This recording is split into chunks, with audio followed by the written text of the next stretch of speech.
عورتوں کو سمجھا لو کہ موٹے دوپٹے نماز پڑھی جاتی. جو بٹا میں نے پہنا ہوا اس میں میری نماز نہیں ہوگی. نماز کیوں نہیں ہوگی؟ اللہ کے رسول صلی اللہ علیہ وسلم کی زوجہ حضرت عائشہ کی صحیح حدیث موجود ہے، عورت کی نماز موٹے کپڑے میں ہوتی ہے. آپ کا نماز کا ایک الگ کپڑا ہونا چاہیے. میں اس کپڑے میں، اس دوپٹے میں نماز نہیں پڑھ سکتی ہوں، نماز نہیں ہوگی. پھر اگر میری سلیوز یہاں تک چڑھی ہوئی ہیں اور میری رسٹ کھلی ہوئی ہے، میری نماز نہیں ہوگی. میری نماز کے لیے میرا سطر پورا کور ہونا، کور ہونے کا مطلب ریپ ہونا نہیں ہے. دیر is a difference between rape ہونا اور کور ہونا. ریپ والا نہیں، میوزک والا ریپ نہیں، ڈبلیو والا ریپ. ایک ہوتا ہے میں اس گھڑی کے گرد ایک چیز ریپ کر دوں ایسے کر کے، اور میں نے اس کو بالکل ٹائٹ کر دیا، اب یہ ریپ ہے.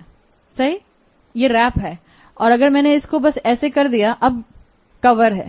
So there is a difference between to wrap something and to cover something. جب عورت کو نماز پڑھنی ہوتی ہے تو اس کو اپنے آپ کو ریپ نہیں کرنا ہوتا، اس کو اپنے آپ کو کور کرنا ہوتا ہے. سو برائے مہربانی اگر آپ اسکنی جینز پہنتی ہیں، یا اگر آپ ٹائٹ لیگنز پہنتی ہیں، یا اگر آپ ایسا چوڑی دار پجامہ پہنتی ہیں جس کو اتارنے کے لیے آپ کو کشتی لڑنی پڑتی ہے، تو پلیز اس کے اندر نماز نہیں ہوتی ہے.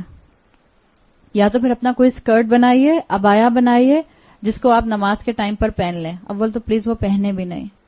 اتنا دل سے دعا نکلتی ہے اللہ ہم سب کی بچیوں کو ہدایت دے. وہ لباس جو ہمارے جسم کی ایک ایک ساخت کو واضح کر دے، وہ لباس آپ گھر میں بھی نہیں پہن سکتے. بیٹی باپ کے سامنے پہن سکتی ہے؟ نہیں پہن سکتی ہے. کیسے پہن سکتی ہے؟ انفیکٹ عورت کے سامنے نہیں پہن سکتی.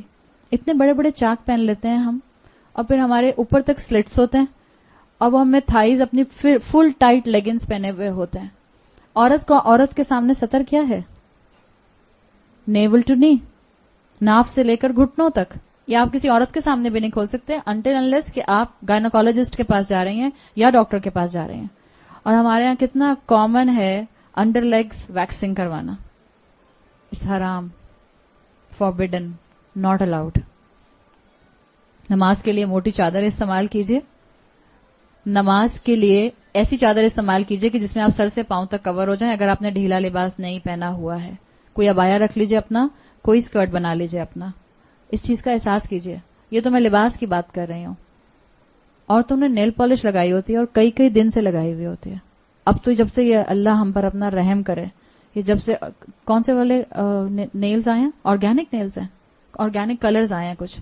جب آپ اپنا ایسا مینیکیور کرواتے ہیں، جب آپ جاتے ہیں سیلونز کے اندر اور اپنے نیلز کے اوپر پتہ نہیں کون سا نیل آرٹ بنوا کر آتے ہیں جو 15-20 دن تک پانی میں ہاتھ جانے سے بھی نہیں اترتا، اسی کے ساتھ آپ نماز پڑھ رہے ہیں.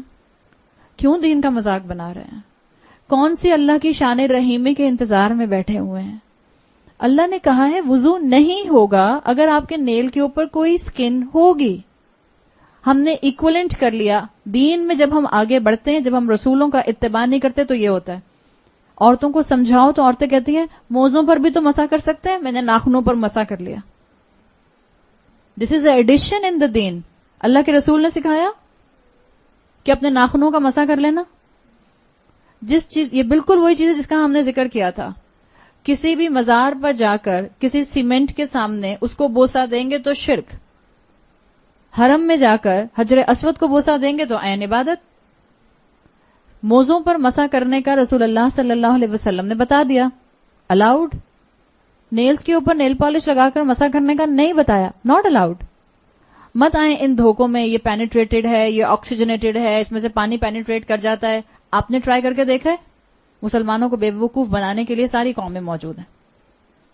یا تو پہلے پریکٹیکل کر کے دیکھ لیجئے. کوئی ایسی نیل پالش اب تک یہاں تک نہیں پہنچی پاکستان میں جس کو بڑے بڑے کلیم کر کے کہا گیا کہ اس میں سے پانی پینیٹریٹ ہو جاتا ہے. سیدھا سا علاج ہے، کر کے دیکھ لیجئے. میں نے تو 4 کو کر کے دیکھا، کسی میں سے بھی نہیں گیا. بٹر پیپر کے اوپر نیل پالش لگائیے اور اوپر پانی ڈالیے. اگر پانی نیچے بہ جاتا ہے تو نیل پالش پینیٹریٹنگ ہے، نہیں بہتا تو nail polish is not oxygenated. پانی نہیں بہے گا اس کے اندر سے، اور نہیں بہتا ہے. کیوں اپنی عبادت ضائع کرتے ہیں؟ عاملات الناصبہ، عمل کرنے والے اور تھکنے والے. نماز پڑھی بھی اور سر سے اوپر اٹھی نہیں تو فائدہ. مت دھوکے میں آئیں. یہ دنیا متاع الغرور ہے، دھوکے کا سامان ہے. پہچانے اللہ نے مجھے اور آپ کو ایک بہت اعلیٰ مقصد سے پیدا کیا ہے، بہت اعلیٰ مقصد سے.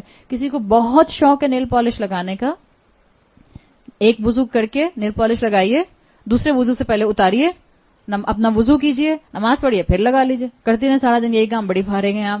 12 اگر کسی کو شوق ہے تو میں منع نہیں کروں گی, لیکن پلیز اپنی نماز ضائع مت کیجیے. اگر آپ کو شوق ہے تو کیجیے. ایک ٹائم پہ مجھے بھی یہ شوق تھا, میں نے بہت کیا ہے. اتنا ہی شوق تھا مجھے کہ میں ہر نماز سے پہلے نیل پالش اور ریموور سے اتارا. اس وقت تو پیل آف نہیں آتی تھی, اب تو پیل آف آ گئی ہے, تو آپ پیل آف اتار دیجیے, وضو کیجیے دوبارہ, پھر لگا لیجیے اگر آپ کو بہت شوق ہے.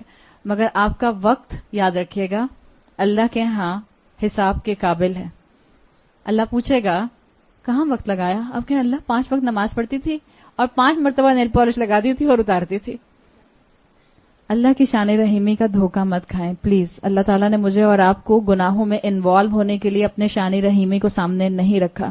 اللہ نے قرآن میں رحمان کا لفظ بڑی ان سخت ٹف آیات کے ساتھ رکھا ہے جہاں اللہ کا غضب نازل ہوتا ہے.